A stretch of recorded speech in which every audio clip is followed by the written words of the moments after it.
the number one thing you could do in life, no matter if it's personal, professional, financially, you are your number one driver of value and creation, and never doubt yourself. While many others dream, Matt Middleton, he acts. In the middle of COVID, when live events froze, he saw the future.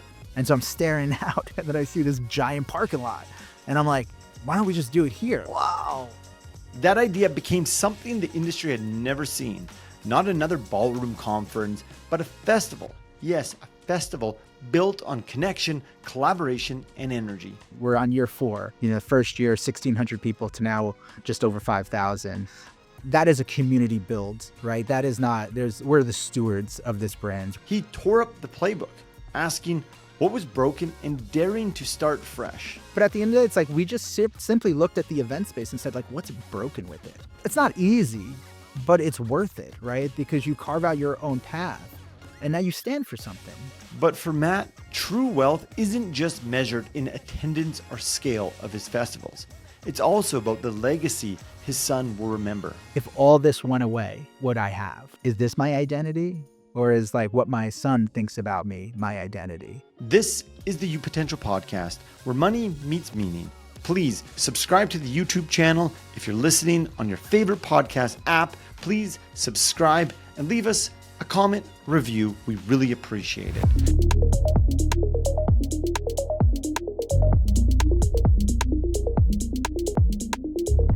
Matt, welcome to the show. Thanks for having us.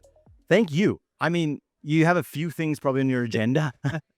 There's a city waiting for you outside on the beach. So we really appreciate your time here today. Absolutely. Thank you. I thought we would start with Bruce Springsteen. He's one of my favorite artists, and he's got this song that many people know, Born to Run. And in that song, he talks a lot about how people dare to dream and breaking free of the mold and getting out on the highway. And it reminds me a lot about leadership and people who have these visions, but the people who actually are able to act on those visions are really special people. And I think that's what Bruce is really talking about, is that we live in these confined molds, and sometimes we dare to dream, and few times we take action. We're sitting here right now with a city on the beach, born out of your dream, where there's 5,000 plus people ready to engage and have fun. So I'm really looking forward to hearing your story, but also how you look at dreaming, and not just the dreaming part, but taking action. Yeah, no, it's a great question. I mean, the way I kind of think about it is, let's talk about art, right? I think everyone is an artist in some shape or form. I am the least artistic person. If you ask me to draw something, I can't even draw a stick figure that you'd recognize. But I do think community building and experiences are my craftsmanship. And so a little bit of background, I spent 10 years at Informa, which is the world's largest events organizer. And I ran everything from B2C to B2B events in every single sector within financial services and other big industries. During COVID, what happened was, in this industry, it completely shut down, right? There was no live events. There was no, large gatherings of any sort. And so it gave me a time to reflect, one, on like my past 10 years in the industry, but also where the industry was going into the future. And really where we landed was the goal of business conferences into the future was not centered around content, which is the biggest value prop of the decades prior, right? You bring big speakers, you bringing coaches, and they talk about leadership. And the reality is that used to drive a lot of value, and it would get people out of their offices, out of their homes, and on the road and out to these conferences to breathe the same oxygen as that person that they look up to. Yeah. But if you think about it, like, just actually think about it, as the digital content world has come online over the last decade, why would we ever think, look what we're doing right now and how this is going to be distributed? Why would we ever think that it's worth our time or energy or cost to travel around the world to go passively listen to someone? It just doesn't make sense. And so that was like the eureka moment of it. And then from there it was, well, then are live events even valuable in a business setting? And my view at the time was yes, that they were really valuable, especially for our industry, which is based on personal connections and relationships. And so then the next question became, well, what is the future of our industry's events? And that's where Future Proof was born, the concept of this festival, right? And it was focused on the number one value prop, which is the experience. And if you create an experience that makes people feel like their best version of themselves, regardless if it's a business event or not, well, then you'll open them up and they'll be more comfortable to network. And that is the number one driver of business for these events is the networking aspect, right? We just, before we started this, you had just said like this podcast Yeah. needs to be based on a connection made at Future Proof. And that is amazing, right? And so our view here is like, yes, look, the event and brand has a cool vibe to it. It's in Southern California on the beach. It's like the everything that you wouldn't expect our industry to have. But at the most basic sense, it's really just we want to focus on the human side of our professionals in our industry, and we want to find ways to make them fired up.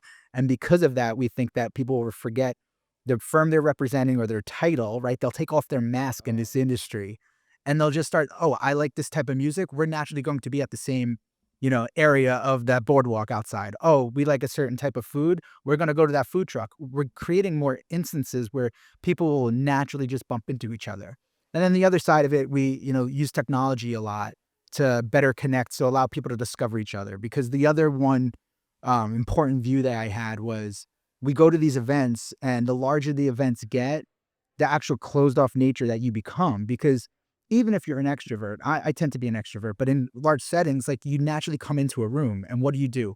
You look for a familiar face or something that is familiar to you. Yeah. And so you'll find maybe a friend or someone else that you see at the industry event circuit. And so then you naturally go to them. And so then what happens after that, right? Well, you basically then get someone to okay, well, I want to meet new people. So I meet maybe a second degree connection. But if you think about 5,000 people and how many people here could help drive your business forward or your personal life forward, like we want to help you discover those individuals and then find ways in which you guys can connect. So we do that through all of the networking technology that we have. So yeah, that's a little bit about kind of the genesis of Future Proof. The last thing I will say, because it's important, we're on year 4. It went from first year, 1,600 people to now just over 5,000, pretty much taking over this city. We have 20 hotels.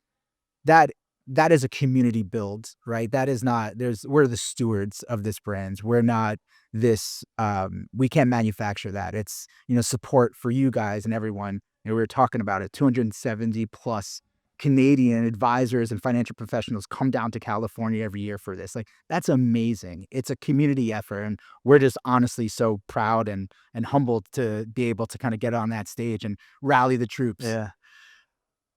Great story there. I mean, so many different angles we can go at. This last part where you're saying like, it's community built.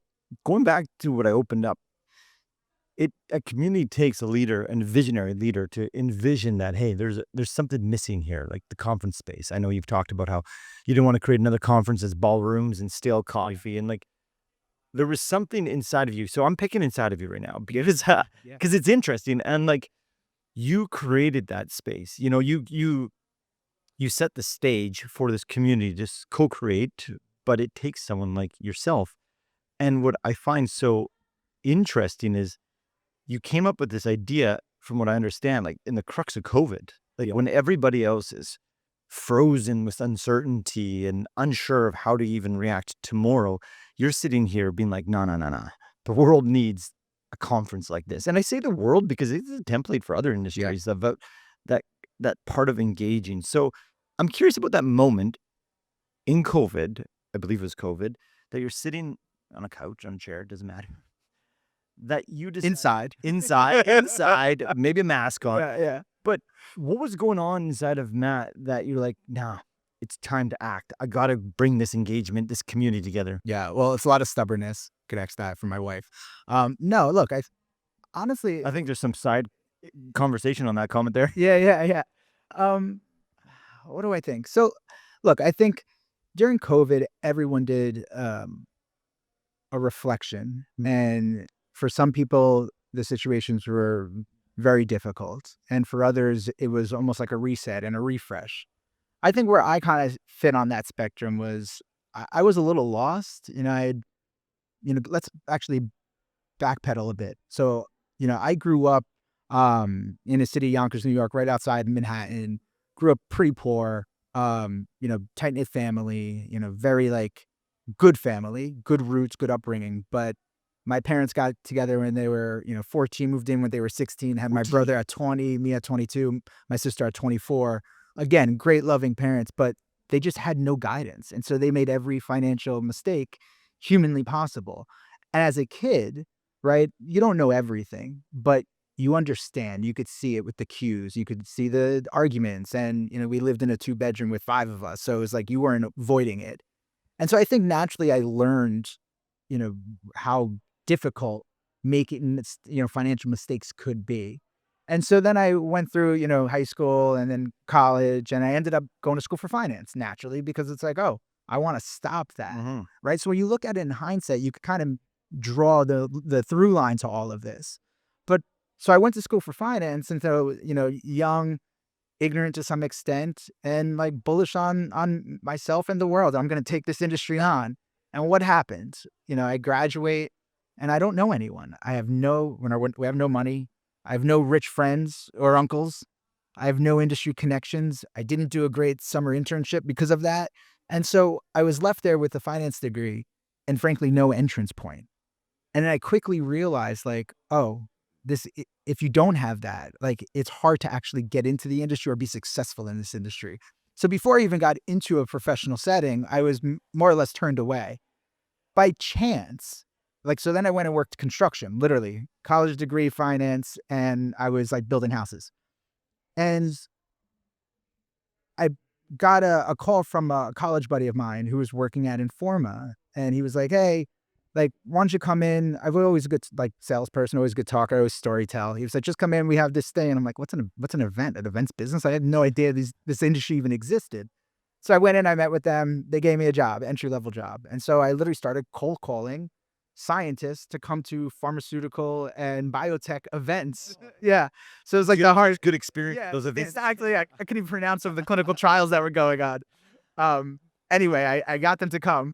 And so I had found my way back through events and media into the finance industry. And then I spent the next decade trying to excel. And so what happened, right? I changed my hairstyle. I changed the way I talked, the way I dressed, the way I acted. Act like this, be like this. This is how you're going to succeed. And I found myself in my early 30s really as like a shell of myself, right? And then this is the COVID era, right? I was like, man, I've been doing this and like on paper, I've been growing professionally, but I don't feel like myself. I'm, not really excited about what I do. It's, kind of having like a midlife crisis at a Yeah, very yeah. early age. And so, in some parts where COVID was really difficult for a lot of people, for me, it gave me the time to hit pause and to actually reflect and to assess like, what do I want to do? And so it was a part like a shift in my own personal view. And then naturally, what was good about it is there was a parallel to a shift that I saw in the industry. And so a little bit of what future proof is like my punk rock version of it, of like, oh, here's what I think the industry should be. And let's not conform anymore. Let's show our differences. Let's show more of our own self. And that is the beauty of our industry. Because if you actually think about wealth management and the clients that all of these firms serve, they're all different types. They're all different professions, different backgrounds, different ethnicities, right? And so if we sit here and try to talk the same, plain vanilla speak to all of our clients, we're not going to relate to them, which then strains the growth of our industry. Or worse, you don't build trust and connections. And so the funniest thing that I noticed throughout this whole process was as I started just like sharing the idea before we called it a festival, before anything, just sharing the concept of like making more of a consumer centric type of event for the industry. There were certain people that just couldn't comprehend it because they were so stuck in their way of how they grew up in their professional career. And then there were others that were just like drooling, like, oh my God, do it. Right. And so, because again, they were probably more of the camp like me. So I say that to say, like, you never know really what is going to happen. Like how it is today is not necessarily, the vision, I had back in 2020, right? You just get started and then you build and iterate and constantly evolve. And that again is the community thing. But I think the response to the industry, both big companies supporting it as well as individuals attending it, shows that we are on the cusp of a sea change in this industry and this profession. And I think it's net positive because I think it's going to, one, help grow the pie, frankly, right? And I think it's going to allow us to build more trust with the, self-directed investor community that frankly doesn't understand the value that a financial advisor or wealth manager could offer them. And I think that to me is like the bigger, outside of just, having a fun event and growing a big business. It's like if we could change the optics of the industry, I think that's, to me, that's like that would be like, I would walk away and like, we did it. Job well done. Yeah. You can just sense your vision. I know you talked about the optics of the industry on events. It takes this vision. And you touched on something I thought was really interesting, how you said he become a shell of who I was. And I don't think it's, right, I know it's not unique to the financial industry so you talk about what you were saying, you talk a certain way, dress a certain way, do your hair a certain way. We take these. Well, now I have to do my hair a certain way because it's almost gone, but A friend of mine went to Turkey and got that. We'll probably see a couple of people out there like that. The fresh cut. Yeah.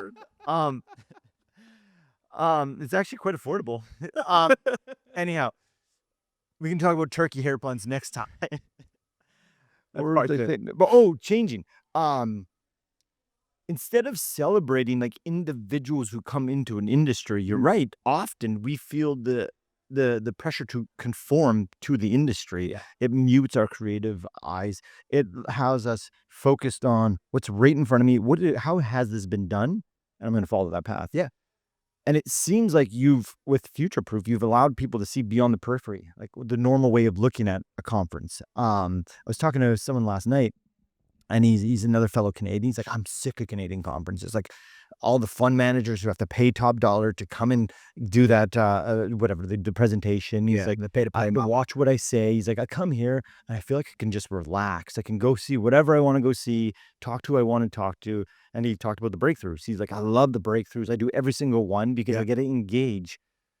So back to this community building, it's interesting. You're sitting there in COVID, really desiring more contact, engagement, and you create this thing, and there's 5,000 plus of other of us all sitting on the couch at home craving that in-person experience. What I'm super interested in though is like, you have this dream, you act on it, but then the hard part I think is doing the work. And I think that's where a lot of people fail, is like not fail, but maybe they don't execute, is because doing the work is hard. Yeah. So how do you approach that idea of got to bring your work boots and lunch pail and get things done? Yeah. Well, I mean, look, my team is amazing. We're a super lean team. Year round, we probably have 20 to 22 people working on our events. And then when these events come, it's probably a group of 200 people that, really resurrect like a little city. Seriously. So, the team I have is just exceptional. A lot of the people I've actually worked with in prior, lives. And so there's a lot of trust built in. And I would say, like, we truly believe what we're doing is changing the industry. And when you have that, like, common goal, and that just like, frankly, no one's going to like tell us anything, or no feedback is going to, try to, we'll conform to this. It's like, no, we're just going to keep pushing on what we believe.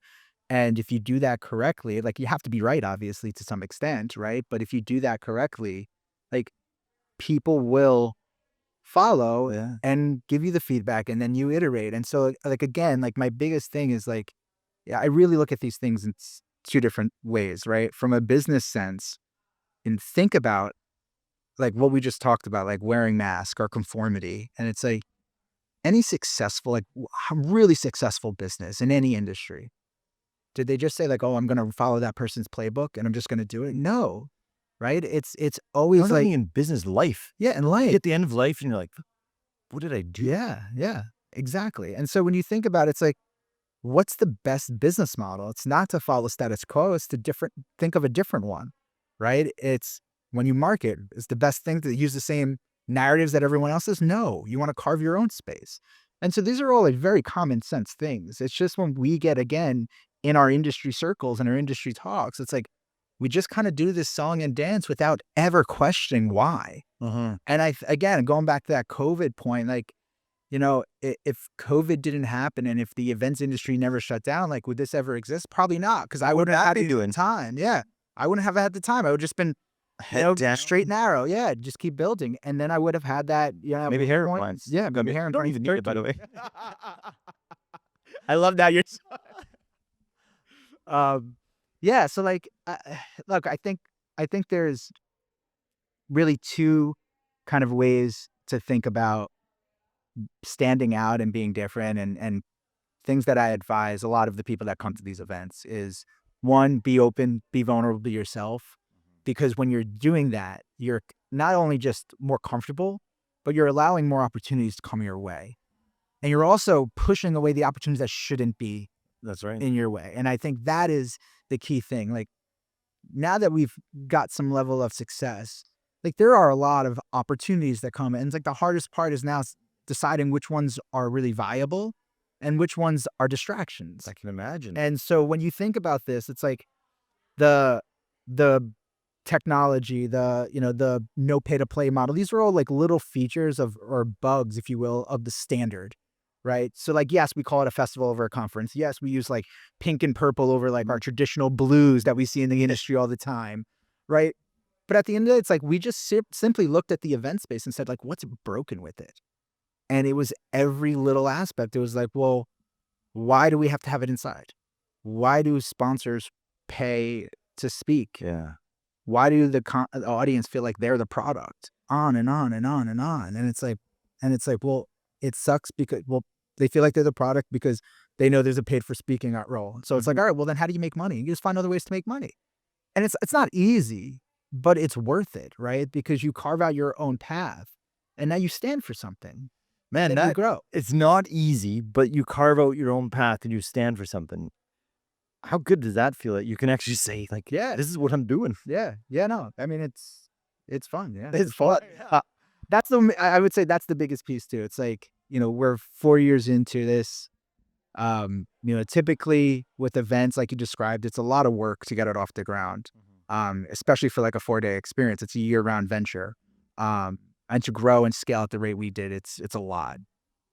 But I think if you asked any single team member of mine, like, are you having fun? They would be like, I'm more fired up than day one. And I think that is really where we get this. It's like, this stuff fuels you, right? Like, even having this conversation, like, the event starts in 2 hours and like, I'm so fired up about it, right? It's just like, just connecting with people is just something special. And that's, someone has to be a conduit for those communities to grow. And I'm going back to, you had that vision on the couch. Before we started recording, I was sharing to you some research that Dr. Amit Kumar has done, is on spending our money on enduring levels of satisfaction. And his research is on, if you spend it on experiences, it's much more enduring for life satisfaction than material things. On average, research is always average.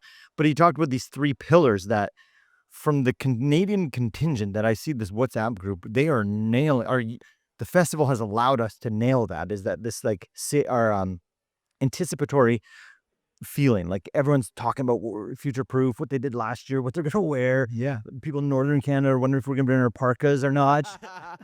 and everyone's just getting hyped up. Then we're here and there's messages, like 700,000 messages one day.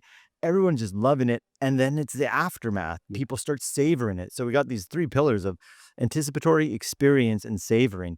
How much, if any at all, was this idea of, we want these experiences not just to be in Huntington Beach, but before and after, when you design this festival? Well, I mean, it's the whole, it's funny how you describe those 3 pillars. I look at it as like the entire event experience. And I think if you ask most event organizers, right, what's the event experience? You're going to say, oh, it's the 3 days we have here. It's like, but if you actually think about it, it's the first point in which someone comes across your brand. So that could be their website, right? It could be their registration.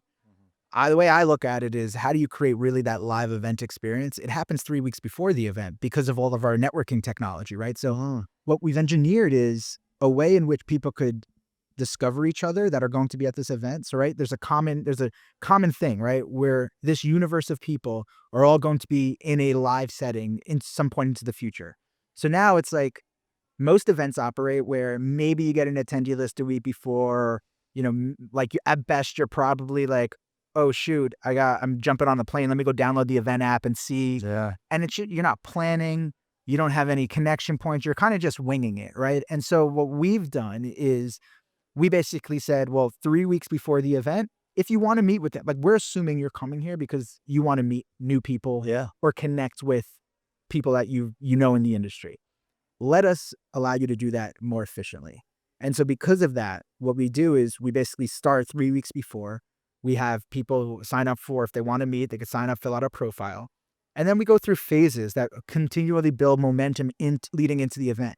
So phase 1 is simply fill out your profile, right? This isn't we're trying to gamify people and get people, like social media, try to get them on. How do we manipulate them to get them on this app fast and like as often as possible? It's the complete opposite. It's no, we want you to engage, but we want you to get you off that app as quick as possible because we're all distracted human beings and we're all busy, right? So step 1 is fill out your profile. Then the next week, we send them a reminder, hey, meeting request stage is open, and it's short, 3 days. And so now you're getting to see everyone simply just, discovering people that are also going to be at this event. And you could filter it down. You could search for individual people by types, or whatever the case may be. And you simply send meeting requests. No DMs, no nothing. So then what happens then? Well, now you just it's all this built up momentum. Yeah. I just sent so many meeting requests. I wonder if people want to meet me. And think about like dating apps. I'm married, never been on a dating app, but I've heard, I've heard, it's like the endorphins run when you start to feel like, oh, I'm liked, I'm wanted, right? I'm loved. And so step 3 is the opt-in process. So now, 3 days I'm sending all outbounds and wondering like, oh, I wonder if this is going to work, right? Yeah. Because most of these things fall down at live events, right? And so the next phase is opt-in. And that is the trigger point, because most people will, especially on the industry side, right? Because sponsors of events and partners, they're so conditioned to our industry to have to dangle carrots to get people to engage with them. Right. And that's the biggest thing I hear. Bribe them, yeah. trick them. But it's so crazy. It's they are the linchpin to our industry. Right. And so, but events don't actually build this incentive, and they're aligned the incentives there, everyone. So it feels very awkward. And so that's why they don't get the engagement they look, but everyone again continues to spend at these events without getting real ROI. So we looked at it and said, well, how do we actually change that? How do we align incentives? Right. So again, the goal is that we believe everyone, regardless of who you are, buyer seller dynamic or peer to peer, you're here to meet as many people as possible to further your business or change your perspective, right? And so with that opt-in stage, then what you get is you have people that are, it's usually one-way communications, or I'm usually standing by a booth trying to flag people down. And it's they open up in that stage and oh my God, I have 150 people that want to meet me. I know. This is my event. And so it's psychologically, it builds this momentum and this connection point to an event that's going to take place in a couple of weeks. And then the next phase is that once you do all your opt-ins, right, you then wait for your meetings. And that's when the algorithm runs. And that's all right, I have all these opt-ins, but you don't know because there's real work constraints, right? We have a certain amount of meeting slots, a certain amount of meeting sessions, certain amount of tables and physical space. So it's not just because there's mutual interest in meeting that meeting will get scheduled. So that's when you shake up the globe and you're like, oh, I wonder what we're going to get, right? And it's fun. So you kind of create this momentum leading into the event. And I would argue that's when the event experience Brazil really starts. So then when you get people, like you're saying, the WhatsApp groups, or you're getting people before the event show up, people are more friendly, they're more open because they're like, oh, I'm meeting you at 2 o'clock or this, or hey, we matched. And so it's this level of disarming people in a fun and real world way that allows them to, again, forget what's your job title? Oh, what firm do you represent? How many assets do you have? It's no, it's, hey, we're connecting on this and we're going to figure it out. And then the last thing I would say is it's very casual. So our model is not built we're doing heavy diligence and this is you're committing to this long, extravaganza. It's no, it's a 15-minute touch base. And you guys decide if there's reasons to connect further. Yeah. We're not going to sit here and hold this connection hostage. It's just a touch point. And we want to help you on your path to wherever that is. And I think that's kind of where it creates this pent up demand and that you see take place. This is a Sunday afternoon, right? Typically half day, first day, half day over the weekend for any event, it's very low attendance. Yeah. We get 80% or 90%, something like that. Crazy. You're talking about 4 to 5,000 people show up on a Sunday and engage and are at the first session fully engaging. Like, you don't really see that at No. other events, and it's a part of that pre-event process. And then in the back end, it's like, because of the outdoor feel, because of, the frankly, the investment that a lot of companies make to make it feel special and experiential, you get this wave of, it feels like the community is just has taken that live conversation to the digital world. Yeah. And either it's like, because I had FOMO, I couldn't make it, or because I'm just sharing these pictures that I couldn't even share in real time because I was so in the moment. So yeah, there's a combination of different things, but I totally subscribe to that view of like, you have to think about it in more of the scaled kind of experience model to create true value and connection. And that is a effect and a part of brand, right? When you think about it, it's how do you feel? Like, what is this? When I see future proofs of logo, what does that make me feel inside? And it's not the color; it's just like the visceral feeling I have, and it's related to that experience. What is it when you think about it? That visceral feeling. Um, Man, that's a good question. I think so to me, it's excitement. Like, each event we do has a different format and a Yeah. different style, a different identity, right? We're not just like, oh, rinse and repeat, scale up and pack it in. Mm-hmm. We again, going back to like, the kind of artistic view, right? Like, everything is an important brushstroke. Some things are very big and noticeable that everyone be like, oh my God, that's amazing that you did that. And other things are very subtle that like my team and I will only know, Mm-hmm. but every little feature is important. So for me, it's that full year of building towards this thing and to see it come to life. There's just it's an excitement that it's hard. It's weird. I'm going to make this comparison, but it's like watching your child grow up Yeah. and having those like moments where like maybe they win an award or they win like a sports championship or whatever the case may be, and it's like, man, I could see the excitement through through your eyes again for the first time, and that is so like empowering and so fulfilling to me. So when I go walk out on that boardwalk, especially today, and you could very quickly tell the people that have been here, and they're like, it's like clockwork. They know how to fit in, they know their groove, and then you just see those people that almost like are stopped dead in their tracks, and just like, What this is is this? great. This is in our industry. And like, to me, it's those people that I'm just like, yes. Cause like, it's on us every single year for us to focus on that first, like, you get one first impression, Yeah. right? And so the crazy part about this is, as the event has scaled, right now, I think there's like 55% of individual attendees here are coming for the first time.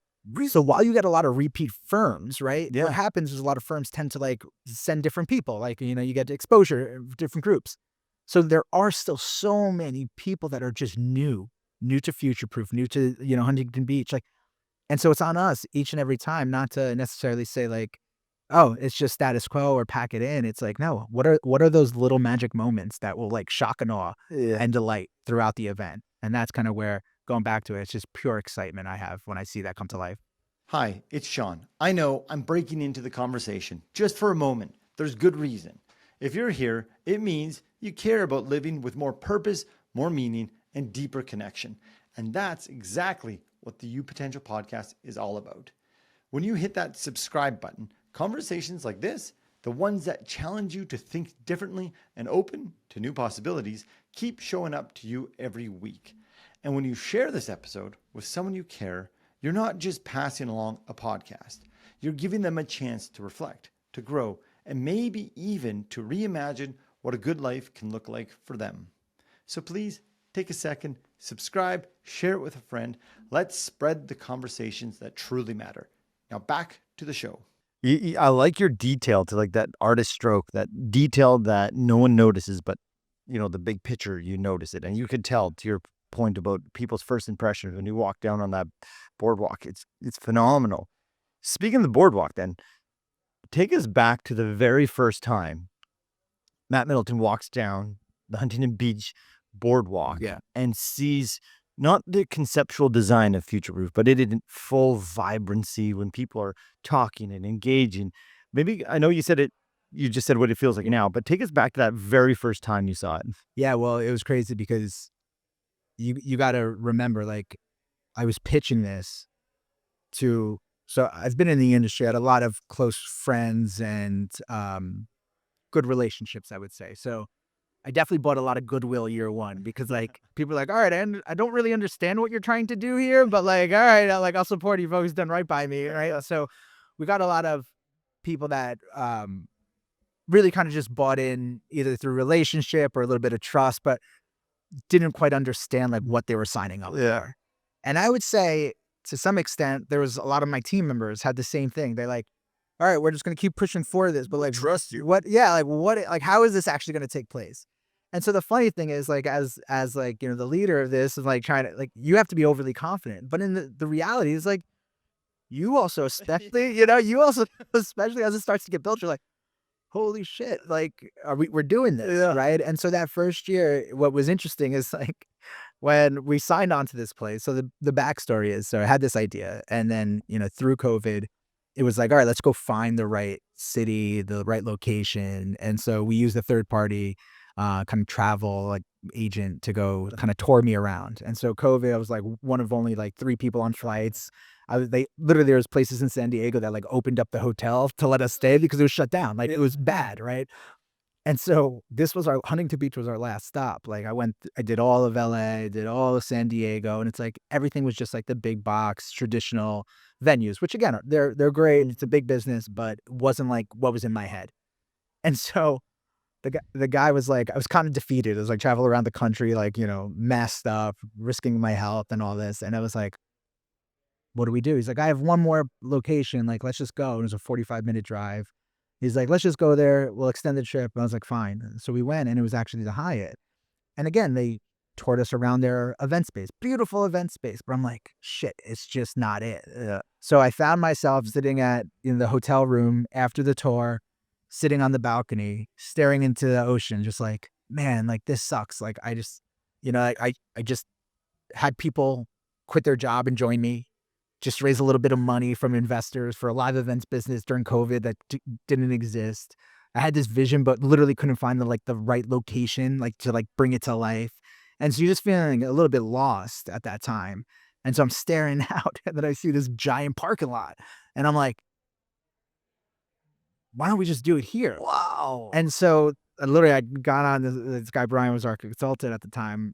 I call him up. I'm like, hey, Brian, like, can you like get a meeting with the mayor tomorrow? He's like, what? The mayor? Yeah. I was like, can you The mayor of LA. the mayor of Huntington Beach? Okay, yeah. Separate. Okay. Yeah. And so I was like, Small little ask. yeah. So like, and he was like, I don't think so. Like, there's no like, They got things to do. well, they're not even meeting in person right now because of COVID. So I was like, all right, I want to take over the whole parking lot and I want to take over all the 4 hotels here. And that was like the big vision. He was like, are you crazy? Because again, COVID, like no events. They were just happy to have someone that interested in booking an event. Yeah. And so like I didn't get that meeting that time, but what we did is we started the conversations with the city and like that really became real. So it just kind of kept building. Like it went from a single like hotel event space to the parking lot and to all 4 hotels. Then it was like, all right, well, let's use the space. Let's try to use some areas of the hotels and let's make it a distributed kind of event experience around the city. And so that first event, again, they promised me like, can we do this? Like, yes, we'll let you do it. Okay. So When you say that, the parking lot. yeah, Yep. we'll let you. So they'll write the permits to allow you to do it. Great. Have they? Then I was like, they never for a business event. They do it for like a marathon, right? And other things. So then the next question was like, is it smart for us to do it? Like weather? Yeah, 99.9%. It's 72 and sunny with a light breeze here. Yeah. There's no better time and no better location in the country that you could do this in. I'm like, all right, great. Or again, just like, brute force. I'm going to push this in. So that first week, right? That first weekend, I'm here on Thursday. So the team comes here, they start setting up. It takes like a week and a half to really build up until like what today is. And so it's like Thursday, I get a call from, one of the builders. They're like, hey, we can't put, this up because of strong winds. I'm like, well, what do you mean strong winds? Like, it's fine, but we'll just have to monitor it. And so it like quote unquote delayed the things. The next day, it's like, hey, we still haven't been able to pull.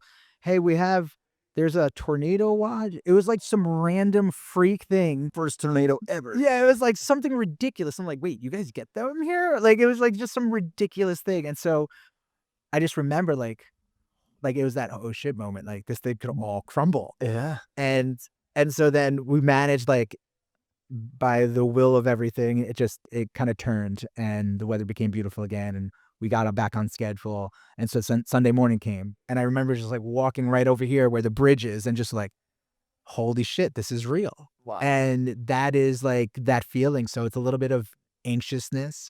It's a little bit of excitement and a little bit of like, all right, now we got to bring this thing to life. And I would say like there's moments like if we looked at pictures right now of like year one to like now, like I'd probably cringe. I'm like, oh, we did that. Like, why'd we do that? You know, but there were so many things that you just had to test.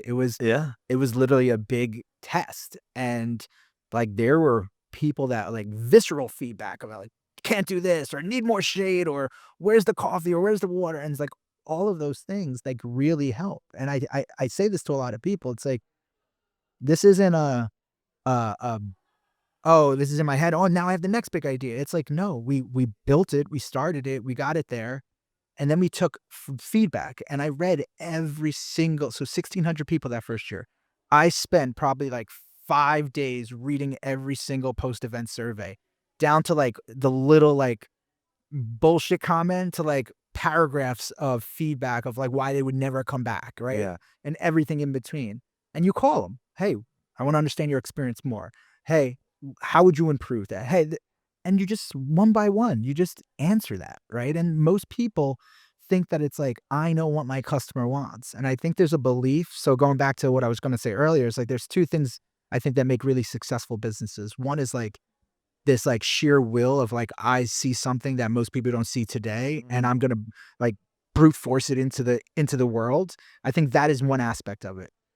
But to really be successful and to scale, it's actually the opposite of that. It's I need to spend a lot of time with my customers, Right. and I need to listen to them, and then I need to respond with my products, solutions, tools, in this case, an experience based on their needs. And those needs will change. And so that this event will morph, hence the name future proof, right? Future proof to us is more of like an active state, right? It's we don't identify as this or that. It's the future of. But the concept here is you come here either as a attendee or as a company, and the idea here is for you to understand who you are in this space and how you maintain, whether it's wanting to be leadership or you just want to maintain a place into the future. How do you become future proofed? And that is the genesis of what it is. And so, like the event experience, it has evolved and morphed over time. You know, as you say this, I once was told if you see someone, it gives them the opportunity to see yourself.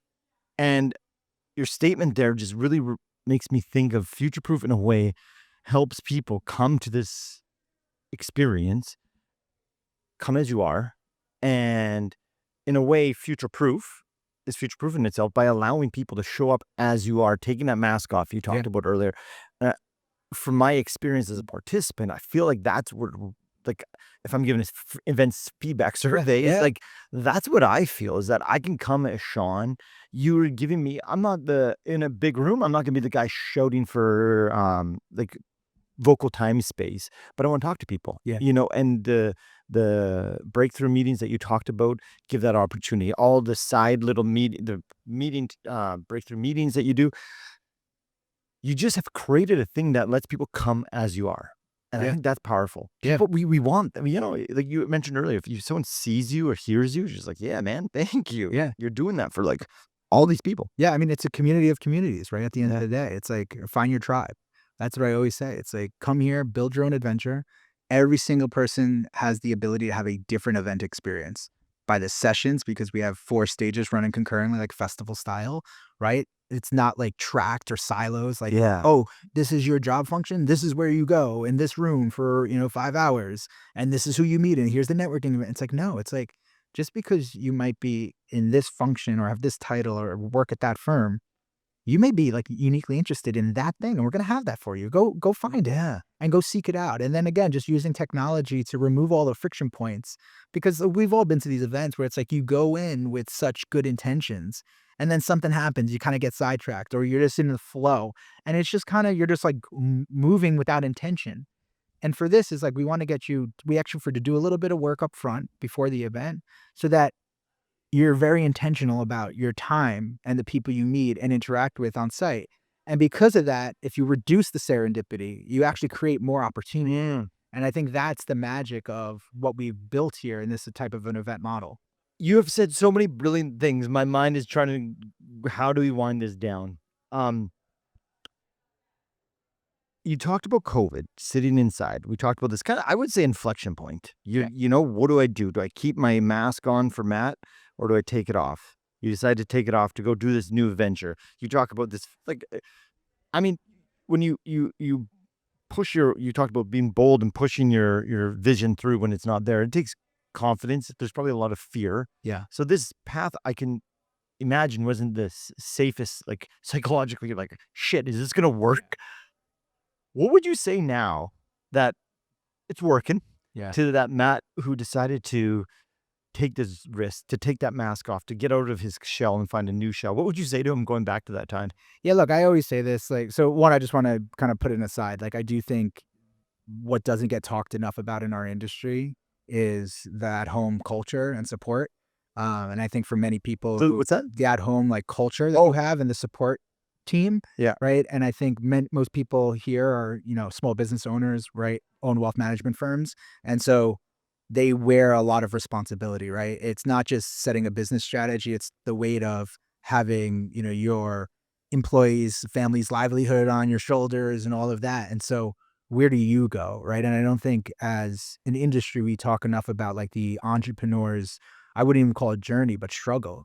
And Absolutely. and I think, so the one thing I'd like to say to that is like as you're describing, it's like the one thing that I had very true to me back then was in a world that no one knew what the future held, my wife was like the biggest champion of like, go fucking do that.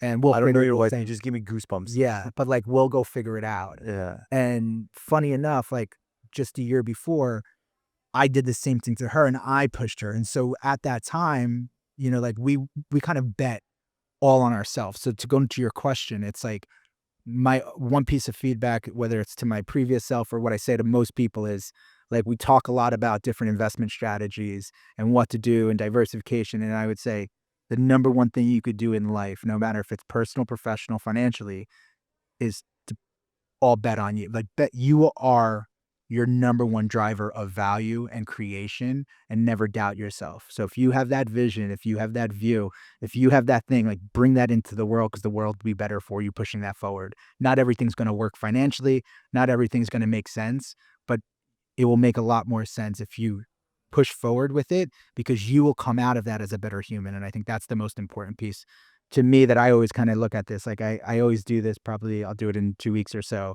just reflect on it. And it's like, man, imagine if I didn't do that. What are all those different things that had to have happened for this to be here right now? And how do I feel? And part of it's humbling, part of it's like a little uneasy, right? Because it's like, well, where do we go from here? Right. And like the feelings never change. They actually just they compound, Mm-hmm. right? It's like now I have more staff.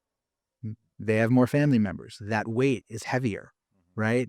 The risks we take, these, decisions that I made back then when it's such a small scale, you could live with them. The decisions that I'm responsible for making now at a larger scale are really important, right? My my kids are getting older, right? You Yeah. go through all of this stuff. So it's like these opportunities. And I would say most people, and again, going back to this like thing that I really want to try to help the entrepreneurs in this industry focus on is like focus on you, bet on yourself, but also don't ever forget that the business is also at home. And in some part, like my wife is like my co-founder, right? That's how I look at it, Yeah. right? She's the one that helps me through all the struggles. She's the one that sometimes needs to, give me a slap upside the head to tell me what you're doing, right? Yeah. But it's important. And I think we almost discount that stuff or at least don't talk about it enough. Yeah. And you have these forums where, when you're having like intimate dinners with people, like you connect and you go deep on that and everyone's like, man, you're right. Like that is true. And oh, let me tell you my story. But yet like in public forums like this, it's all about like the visionary person. Yeah. This, that. It's I think that I really appreciate bringing that up. I'm a dad. I got 2 kids. I adore my kids. Family's super important to me. Hearing your wife's support, it's like if we don't have that level of comfort, security, knowing that we could take risk, it just compounds. If we know at home now we're sacrificing it. Now our vision that we're trying to bring in business is also uncertain. We're now in a very scarcity mindset, Yeah. and And if you think of the arc of life, like these people like you out here, but at the end of the day, when you're on your deathbed, it's going to be, you have kids, right? Yeah. It's going to be your kids Yeah. who most likely will be there. Maybe the whole future-proof crowd will be there, but most likely it's going to be your kids, it's your wife. And I know we all fall at certain times in the trappings of success and the sexy, cool, leader out there, but it comes down to home, man. Like, Yeah, I mean, it's crazy. I'll give you a little thing. Like, so I was on just a couple of days ago. That was like right before bed, like doom scrolling, like we all do. And it came across a buddy of mine who's like, "Hey, I have the best board member kind of icebreaker," and he was like, "Tell everyone in the room to open up ChatGPT and just type in roast me." And it's like very simple. And so I was like, "Sure, fine." I just did it, and it was like literally, it was like a couple nights ago. And it went from like funny roast to like, "Oh, do you want me to go deeper?" It was like, "Go deeper." And it basically became like a therapy session. yeah. And I like staring in the mirror. And it led to that point, which was like, most of the time, right? It's like, you're talking to this thing about like, and it's like the mix of me was like work stuff and like coaching my kids, team, my wife's saying this, how do I manage that? I got this health thing. What's going on here? Right. And so it's like a smattering of things. But it boiled down to, as I kept going deeper and deeper, it boiled down to like, if all this went away, what would I have? Right. And in 10 years, right? Let's say this thing continues to blossom. Is this my identity? Or is like what my son thinks about me, my identity? Right. And then, like you said, fast forward 30, 40, 50, hopefully 100 years, and I'm on my deathbed. What will I say? Oh, Mhm. created future proof? Mm-hmm. Or like I created a man that, has now his own family and a good foundation. Right. And it's like, to me, that's like the thing that we get lost in this, this race that you put on these masks and you feed the ego. Yeah. And I think a lot of it needs to be like, you always have to humble yourself and reflect and say like, am I doing enough in all of these? And the way I kind of, because I have this, and I've kind of moved away from the word guilt of like, you're always guilty as like an operator, Yes. especially in like fast growing company. And it's like, no, like you have these buckets in life that you value, right? And at some point, like never will the buckets be filled equally. That's right. Yeah. And it's not this like thing where you have to like, well, okay, I need to now have the perfect harmony of like balance. Like, What is balance? yeah, everyone that like, it's a fun word to say, but no one Yeah. has balance. And so to me, it's more about being self-aware that when those buckets, certain times where like my work bucket leading into this event, for instance, it needs to be the main focus, and that gets filled up. And then what happens is, well, there's only so amount of water. So if that's getting filled out, it's getting drained from my family bucket or my personal health bucket. And well, the one happens there. Well, I know right when I get out of this, I need to start allowing the work bucket to drain. That's not like, oh, I'm going on vacation, getting a quick fix. It's just being very self-aware to prioritize the things that really matter and know that those things are always going to constant flow and you have to figure it out. But most people go through it where it's like all work, they burn themselves out, or worse, they ruin their relationships. And look, they could sit there with like successful on paper, but be a lost human. Yeah. Or worse, never, play the I'm just at home and this is my role and always wonder why I didn't take that chance. And I think both states are horribly wrong. And so for me, it's always like this reflection point. And, I spend a lot of time talking to a lot of folks, not like, oh, what do you do? Like, how many clients you have? It's like, who are you? What interests you? Like, what drives you? What's a piece of advice? Do you have kids? Do you have family? What do you think about? Like, what are the mistakes you made? Right. And so I spend a lot of time doing that because one, I'm just naturally interested in humans. I want to understand people, but also like I'm figuring this out and Yeah. it's certainly not perfect. And so if I could take a little bit of everyone, maybe that could start to just perfect mine a little bit better. So yeah, that's kind of how I think about that. I really appreciate that answer. You touched on the humanity of being a business owner, the humanity of being a human behind the business, and these complex, disorganized parts of us that show up. It's like these buckets. I like your analogy with water. And your idea about just being aware. I think that's all we can do is being aware and make modifications. It's interesting when we talk about like our ancestors who we've evolved from. They had seasons, the hunting season where they went and like humans we're kind of seasonal creatures, especially in Canada. We have 4 seasons, but and there's work season, like you said. And then there's these other seasons where you're more at home. And it's just important, I think, for all leaders, business owners that you talk about, the family. Yeah. This shit's Yeah. it's real. The kids, they, And like the thing that, how old are your kids? 6 and 9. Okay, so you're at that perfect time too. How old It's are like, yours? I have a 9-year-old, and it's like, I started the business when Sebastian was 4. And like that was like an age where I was like, oh, I like basically just like kid myself, like, I'm gonna work really hard for this. And then like, and the thing for me and it still drives me today, it's like, I'm gonna give him a life that that my parents couldn't give me. Right. And it's like, I grew up on this, like, it doesn't matter what the world thinks of you, as long as you've increased the opportunity set for the next generation of your family. Right. Yeah. That's success. Yeah. Right. And so, my parents had it way harder than I did, and they gave me a foundation. And I'm supposed to take that foundation and grow it and give it to my son, and so on and so forth. We basically hop skipped from where my wife and I are now, from what we kind of grow up in. She's an immigrant from Egypt, so she came over when she was 9. Her parents pretty much up and left their entire roots and family.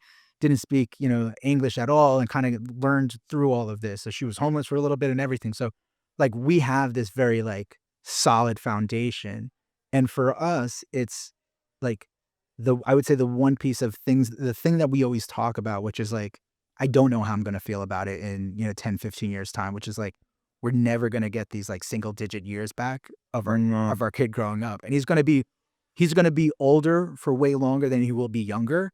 And because we both had to prioritize, and look, it is what it is, but we both had to prioritize our businesses to grow. Like, I do think I'll probably have some regret there, right? I look, Apple does this both amazing and horrible thing, which it gives you like these like, memories, and it's like plays these always like this sentimental, sad music alongside it. It's like always of my kid growing up, and I'm like, oh my God, now he just went into 4th grade. I'm missing his first, soccer game this weekend. It's like, so you always have this, and it's like, man, like he'll never have to worry in his life. And to me, like that was the thing that felt most important at the time. But like, I'm going to have at some point need to like quadruple down on like building that relationship, that foundation, those traditions, and everything that really matters, so that he takes that and carries that along, versus just saying like, oh yeah, like the bills were paid, I never had to worry, I had a nice house, right? That's not that important. Dad time. Thank you for sharing that. I'm sure Sebastian is, looking up to you, being like, He's usually here. oh, is he? This is the first time he's not here. Oh, Yeah, nice. yeah. Nice. Well, we are coming to our time. I love the conversation around kids and family, because, like we said, at the end of it, that's what matters. Yeah. You mentioned something about reflection, and I've tried many different versions of reflection. The last 6 years, I have done a lot of reflecting, which has been good. Yeah. You said you've been asking people who they are. I'm curious, when we strip down future-proof, but that's a part of you, so you can't strip it totally down. But I mean, like the holistic Matt. Who is Matt? Yeah. It's actually interesting, and I'm just kind of going through this right now, so it's not going to be very articulated, but it's going to be real. I think I was in search of an identity for a while. And I talked to you about when I was in my 20s, like when I was younger, I had a ton of personality, played sports, was like a captain, was always had like the leadership traits. I was into like sneakers and fashion, worked, I was like very active. And then like getting that door closed on me kind of changed me a bit. And so I went through my 20s, like just kind of like going through the motions. I talked to a lot of people, and I think a lot of people in their 20s do that. And so for me, it was like, I then went 30s and I started this business, and it's been like, you don't even have a second to breathe. And so now I think I'm at a point where like the business now, thankfully, is a little bit more established, team's grown and all of that. And I think I don't know if I can answer that. I think right now I'm in search of that, of like, who am I? And not who these people think I am, not who I want to be perceived as at home. Like, who actually am I? And then how do I work towards that to become that person, so that, again, it's when I'm not in the room and people want to define me or criticize me, they're saying something that I actually feel true to, right? And I think you get to where I am from where I came from with, pleasing people and solving problems, and actually not focusing on like, well, my views. And sometimes it's best just to not do something. And I think I'm learning that process of like, of saying no. I used to definitely be the yes to everything, figure it out after type of approach. And I think now I'm in this point, like if you peel back, it's what is this important stage of my life into the future going to be? And someone said this to me, it's a good mentor of mine that really stuck with me, that like I really feel like it is core to me. Like, work so hard to become someone so that you become no one. Oh, And it sounds really nice, but let me break it down like how I see it. It's like for you to not have to worry about the things that most people have to worry about, or not to have to be bothered with the rush and demand of life. You had to have hit some level of success, whatever that is deemed for you. And to me, it's like most people, especially in today's world where social media and influence and all of this, it's like people are constantly focused on being relevant and in the discussions. And I think for me, like if boiled down to my core, where do I sit? I hate that world. That's not me. I have to wear that, right? Like I have to be a host to 5,000 people, and it's just the nature of what I'm in. And I think there will become a point where I will build up that so that I could actually just shut it all off. And I think that will be my most fulfilled, because that piece of advice or that viewpoint that mentor had to me really kind of changed my, like almost in like stopped me in my tracks. And it just felt so natural and true to me. It's like, yeah, I'm doing all of this for something, right? And it is like it feeds the ego. It's important, but like, what do you want? Do you want to be known for this? Do you always want to be in the public eye? Do you want? No, I don't want any of that. I want to be where I could, be in a, off the beaten path with my family and have these real memories and moments and build tradition and build a strong foundation and legacy. Like most people like build an identity and they think like that is just who I am. yeah. And they struggle with that sometimes, right? Because as you grow, like you evolve. And the way I love the framing of seasons, because it is like, who I am today is not what I was when I was, 30. It was not what I was when I was 22. It was not what I was when I was 14. And that is great, right? Because there were some things that I miss of those eras, that person. And there are other things that I'm like so glad that I've evolved from, right? Mhm. And so like when you think about it, it's always important to have those checkpoints in life. And it's not, maybe it's a decade or whatever it is, but like, am I happy? Am I happy with what I'm doing? Will this matter in 10 years? And if the answer is no and no, then why the fuck are you doing it? Mhm. Matt, my final question is, let's imagine you're at end of life. You're sitting on the front porch, looking out at a view that gives you complete peace, ease, and contentment. You decide to bring out a notebook to write a letter to your son's kids on what you learned was important to live a meaningful life. What would be the message in that book? Follow your own pursuit instead of what people tell you the journey's supposed to be. And I think that is so true. Cause again, going back to my early days and product of the situation, but like I definitely held on to people's views of the world or people's views of what I should do and how I do it. And if I continued that path, I wouldn't have an identity. I wouldn't even be able to write that letter. And so to me, it certainly is like, don't become me. I don't want for my son to live the life I had or, have the same interests as me, but it's our goals to pursue, give them the platform to pursue their life's goal and their mission.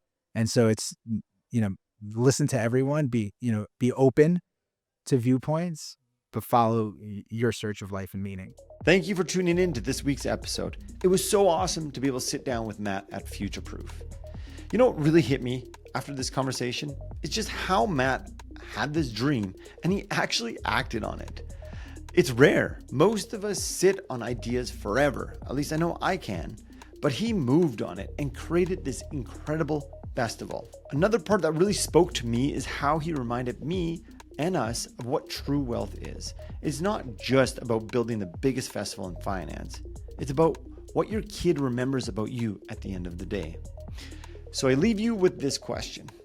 What dream are you waiting to act on? And if all the titles, accolades disappeared, what would people who know you the most remember about you? Because sometimes it's not the answers we learn from, but the questions. If you enjoyed this episode, please hit subscribe on YouTube and Apple Podcasts. Plus, leave us a review. I really enjoyed reading them. And if you liked my conversation with Matt Middleton, be sure to check out the episode with James Victori. It's another story of someone who lived a life based out of their own vision and creativity instead of just following suit with what everybody else was doing in their lives. Until next time, have a great day.